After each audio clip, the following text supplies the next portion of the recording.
नमस्कार. संघर्ष न्यूज सोलापूरमध्ये आपल्या सर्वांचं पुनश्च एकदा हार्दिक स्वागत आहे. मित्रांनो, दरवेळेस आपण दिलखुलास गप्पा या कार्यक्रमामध्ये नवनवीन व्यक्तिमत्व आणि त्या व्यक्तिमत्वाचे विचार आपण ऐकत असतो. महत्त्वाचे विषय आपण घेऊन दरवेळेस आपल्या प्रेक्षकांसाठी हजर होत असतो. आजचाही हा एक महत्त्वाचा विषय आहे आणि हा विषय म्हणजेच शाळा ज्या आता विद्यार्थ्यांचे शैक्षणिक वर्ष सुरू झालेलं आहे. कोरोनाच्या महामारीनंतर 2-2.5 ते 3 वर्षानंतर ह्या शाळा शैक्षणिक वर्ष सुरू झालेलं आहे. विद्यार्थी आता फिजिकली वर्गामध्ये उपस्थित राहत आहेत, परंतु सतत पालकांमधून एक वरड येत आहे की जो पाल्य आहे ह्या पाल्याकडून अवास्तव फी आकारली जाते. मग ते कोणत्याही स्वरूपात असेल, त्याचे गणवेश असतील किंवा त्याचं येण्या जाण्याचा खर्च असेल किंवा त्याचे शूज असतील, पाटी, पेन्सिल, वही, दप्तर, इवन शाळेचा इतर अतिरिक्त जो खर्च असेल त्याचे चार्ज हे विद्यार्थ्यांकडनं वसूल केले जातात आणि ते खूप मोठ्या प्रमाणात वसूल केले जातात. तर आज याच विषयी आपल्यासोबत चर्चा करण्यासाठी आणि दिलखुलास गप्पा या कार्यक्रमामध्ये सहभाग घेतलेला आहे ते करमाळा अखिल भारतीय पंचायतचे करमाळा तालुका कोषाध्यक्ष भीमराव कांबळे सर. नमस्कार सर. नमस्ते. तुमचं संघर्ष सोलापूर या आमच्या यूट्यूब चॅनलमध्ये सहर्ष स्वागत आहे सर.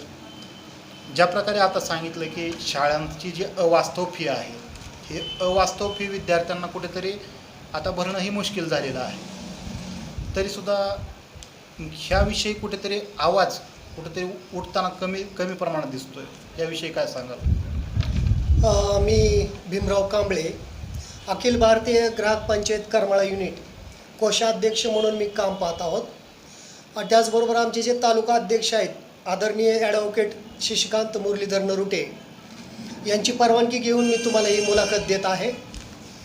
आणि यावेळेस ही ग्राहक पंचायत जी आहे, ही ग्राहक पंचायत नेहमीच लोकांच्या हितासाठी काम करत आहे, लोकांच्या अडचणी सोडवण्याचं काम करत आहे. आतापर्यंत करमाळा शहरामध्ये रोडचं काम असेल, आता सध्याचा पावसाळा चालू आहे, कृषी विभागाला आम्ही कृषी अधिकाऱ्यांना बियाणासंदर्भात आम्ही पत्रव्यवहार करणार आहोत. त्याचबरोबर आम्ही उपजिल्हा रुग्णालय जे आहे आपले करमाळ्याचं, तेथील जे अधीक्षक आहेत त्यांनाही आम्ही एक विनंती असं पत्र देणार आहोत की पावसाळ्याचे दिवस आहेत आणि या पावसाळ्याच्या दिवसमध्ये सर्पदंशाचं प्रमाण वाढत आहे. तर त्याच्यासाठी तुम्ही जो औषधाचा साठा वगैरे जो काय आहे त्याची मागणी करून तो वाढवावा किंवा साठवून ठेवावा असंही आम्ही अखिल भारतीय ग्राहक पंचायतीच्या वतीने आमचा नेहमी प्रयत्न चालू असतो. त्यातीलच एक असा मुद्दा आहे की तो RTA संदर्भातील आहे. हा RTA संदर्भातील जो प्रश्न आहे तो RTA संदर्भातील प्रश्न आम्ही इतर शाळांना एक आव्हान करतोय, पालकांना आव्हान करतोय, जागृत करतोय पालकांना की ते या संदर्भातून आम्ही जागृत करतोय की RTA ॲक्ट 2009 मधील तरतुदीचा समावेश झालेला आहे. आणि याविषयी संबंधीचे पत्रसुद्धा आम्ही काय केलेलं आहे, शिक्षण विभागास दिलेलं आहे. त्यानुसार शिक्षण विभागाकडून सर्व शाळांना ते पत्र काय केलेलं आहे, सूचित केलेलं आहे किंवा त्यांनी पाठवलेलं आहे. तरीसुद्धा या इंग्रजी माध्यमातील सर्व शाळा ज्या आहेत किंवा अनुदान असेल, विनाअनुदान शाळा असेल, एक पालक म्हणून म्हणा किंवा दुसरे जे पालक असतील त्यांना ही माहिती कळावी म्हणून ही माहिती मी सांगत आहे. की आता मी सांगतोय की आम्ही काय मागणी करतोय. त्या RTA मधनं जे 25% जे विद्यार्थी ॲडमिशन घेऊन इंग्लिश स्कूलला जाणार आहेत त्यांना आमचं असं म्हणणं आहे की करमाळा शिक्षण विभागाकडे जावक क्रमांक पंचायत समिती क शिक्षण 600-400/2022 दिनांक 6/6/2022 या पत्रानुसार या शालेय संस्थापकांनी त्याची अंमलबजावणी करावी. आता ते पत्र काय आहे की जे पंचायत समितीने जे पत्र दिलेलं आहे त्या पत्रामध्ये शिक्षण विभागाकडून त्यांनी असं म्हटलेलं आहे की विषय त्यांनी दिला आहे की RTA 25% प्रवेशांतर्गत जे बालक आहेत त्या बालकाकडून तुम्ही कुठल्याही प्रकारची फी घेऊ नका. म्हणजेच गणवेशासाठी पैसे घेऊ नका, पाठ्यपुस्तकासाठी पैसे घेऊ नका, शालेय साहित्य असेल त्या साहित्यासाठी पैसे घेऊ नका. परंतु मी या संस्था चालकांना एक विनंती करतो की हे पत्र आम्ही हाताने लिहिलेलं नाही, हे पत्र जावक क्रमांक सहित त्यांच्यासुद्धा व्हॉट्सअप ग्रुपला गेलेलं आहे. ते पत्र सगळ्या संस्थापकांच्या त्यांनी हे पत्र वाचलेलं आहे. तरीसुद्धा पालकाकडून पाठ्यपुस्तकासाठी शालेय दप्तरासाठी 9,000 8,000 रुपये अशी फीची मागणी केली जाते. आता जे तुम्ही सांगितलं की अशा प्रकारचं पत्र संबंधित संस्थाचालक किंवा तेथील जे प्रशासन आहे, शालेय प्रशासन असेल त्या ठिकाणी गेलेलं आहे. तरीसुद्धा मग हे आता जे 25% तुम्ही मुद्दा सांगितलेला आहे, या 25% नेमके कोणत्या प्रकारचे विद्यार्थी किंवा कोणत्या कॅटेगरीचे विद्यार्थी येतात? आर्थिक दुर्बल घटक, बरं, अनुसूचित जाती जमाती, आर्थिक दुर्बल घटकातील, वंचित दुर्बल घटकातील ह्या बालकाकडून 1ली ते 8वीपर्यंत ह्यांना मोफत शिक्षण घेता येतं. परंतु हे संस्थापक त्यांना फी मागतात. त्याच्यामुळे आर्थिक दुर्बल घटकामध्ये जे काय मुलं येतात त्यांचे पालक म्हणतात एवढी फी इथं द्यायची, त्याच्यापेक्षा आपल्याला शिक्षणच नको, त्याला घरी ठेवा. शिक्षणापासून वंचित राहतात. म्हणजे त्याला अवास्तव फीमुळे शिक्षणापासून अवास्तव फीमुळे त्याला शिक्षणापासून त्या मुलाला वंचित राहता येते.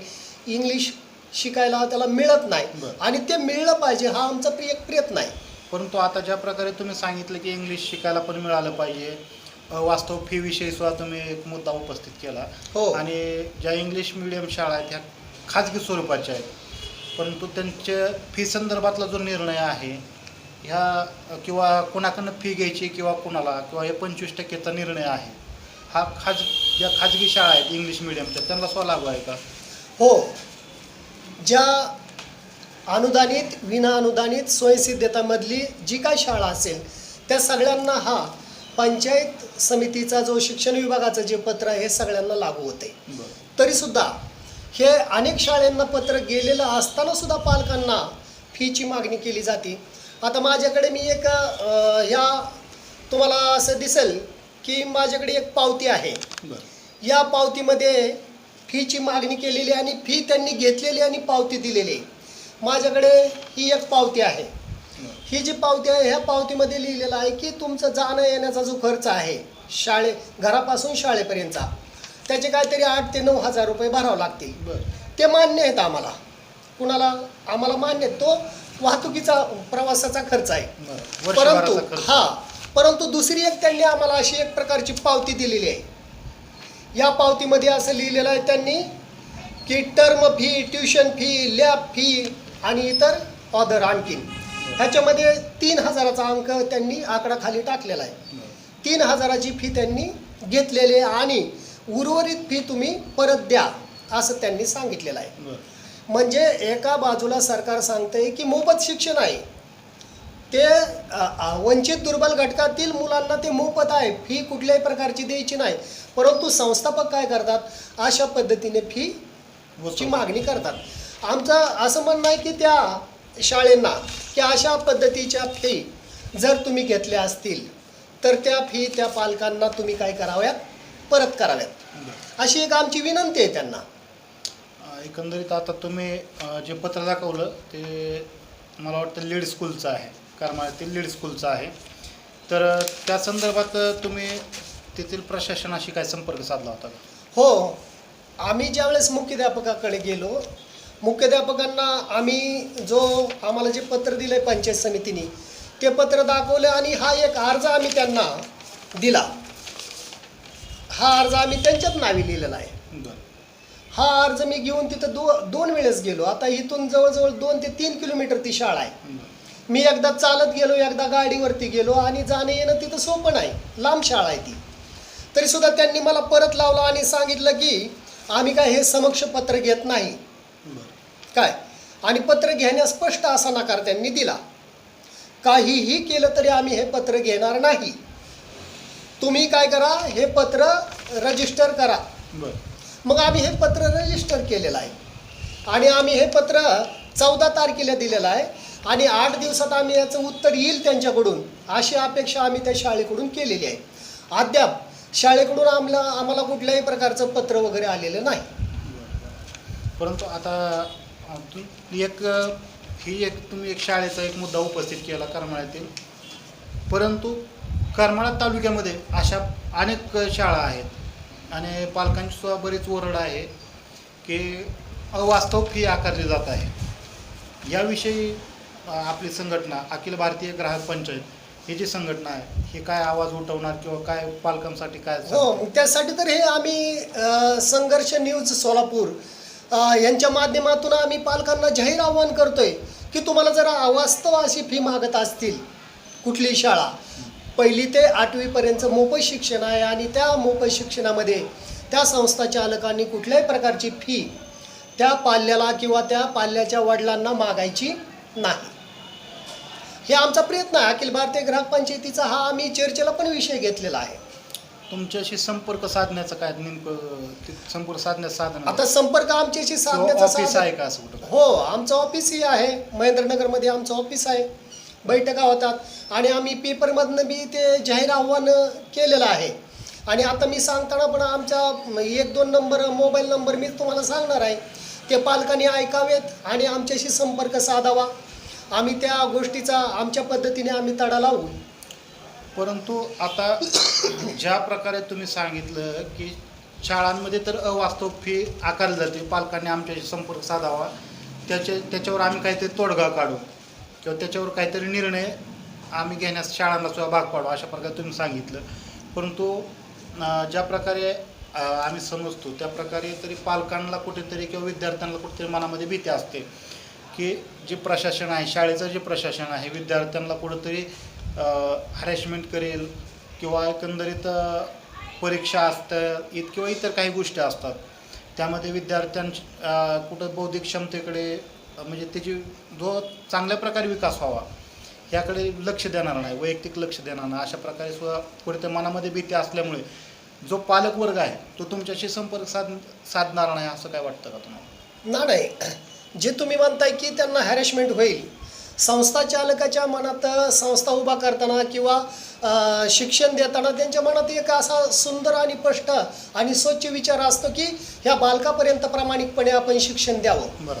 तुम्ही जे म्हणता की जर 25% पद्धतीने जर हॅरेसमेंट केली तर असं कोण शिक्षण विभागामध्ये असा खोडसळपणा शक्यतो कुठलाही संस्था चालक किंवा मुख्याध्यापक किंवा शिक्षक करणार नाही असं मला वाटतंय. का तर काही दिवस मी पण शिक्षक म्हणून काम केलेलं आहे. विद्यार्थ्याच्या मनामध्ये ती भीती तर कायमची किंवा पालकांच्या मनामध्ये भीती कायमची ती असणारच आहे. हो, पालकांच्या मनामध्ये भीती राहील, परंतु पालकांनी कुठल्याही पद्धतीने घाबरायचं नाही.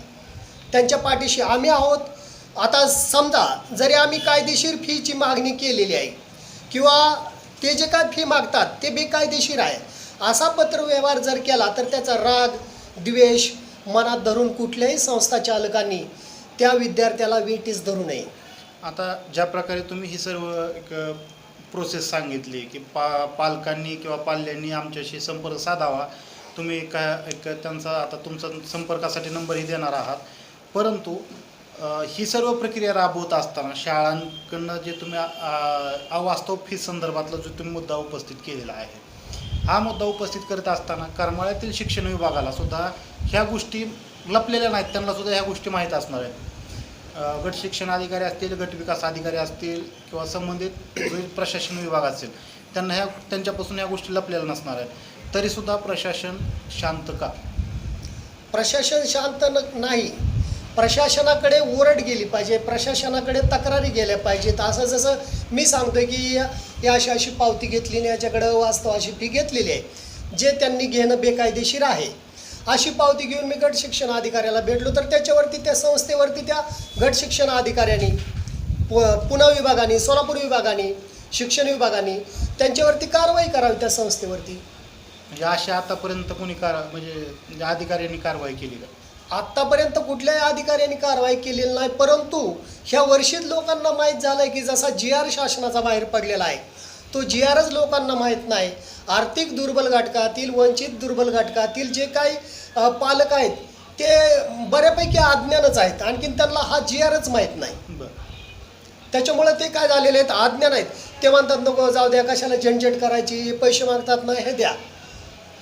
पण ज्यावेळेस त्यांना माहीत होईल त्यावेळेस ते पण पैसे देणार नाहीत संस्था चालकाला, विचारणा करणार.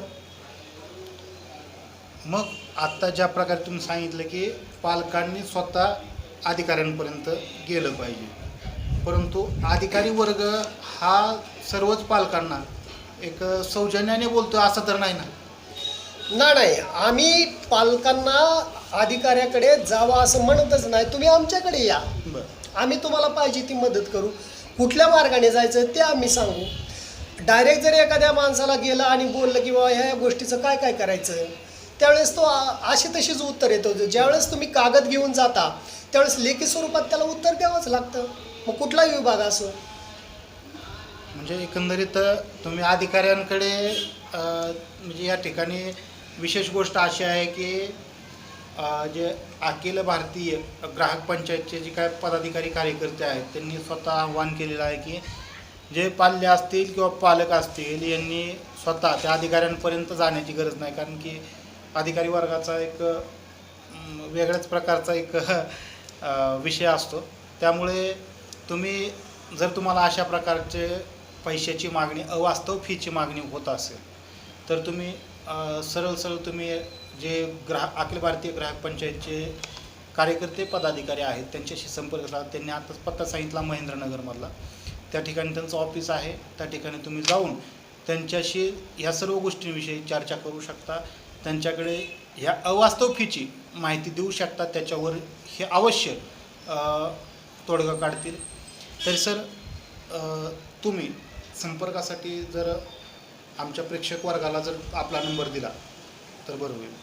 हो, मी संपर्कासाठी नंबर देतो. एक अखिल भारतीय ग्राहक पंचायतीचे तालुका अध्यक्ष आहेत ॲडव्होकेट नरुटे सर, त्यांचा एक नंबर देतो आणि मी कोषाध्यक्ष भीमराव कांबळे माझा एक नंबर देतो.